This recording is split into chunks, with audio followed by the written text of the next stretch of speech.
Таны хүүхэд хэд идэвхтэй бос яах вэ? Ер нь бүх хүүхдүүд насанд хүрэгчдээсээ илүү идэвхтэй байдаг.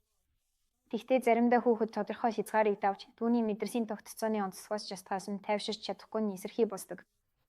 Ийм хүүхдүүдэд мэргэжчнүүдийн засаж шаардлагатай зан авирын тодорхой шалгуур, анхааруулах хугацаанд дохио бий. Гэхдээ бага насны хүүхдүүдэд хэвийн болон хэд идэвхтэй байдлыг ялгах тодорхой зааст байдаггүй. Тиймээс 2 наснаас дээш хүүхдүүд заавал сэтгцийн эмчид үзүүлэх ёстой бөгөөд энэ үед хувь хүний онцлогийг тогтоодог. Хэд идэвхтэй хүүхдийн эцэг эхийн үүрэг бас өдөр тутмын дээгүүрний баримтлах явдал юм.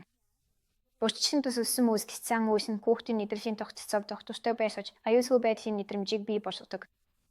Том болсон хүүхдүүдтэй ойрын хугацаанд хийх зөвлөгөө хэдийн зорилгоо ярилцаж ингэснээр хүүхдийн ирээдүйн идэвхтэй үйл ажиллагааг урьдчилан тодорхойлж түүнд бэлтгэх боломжтой.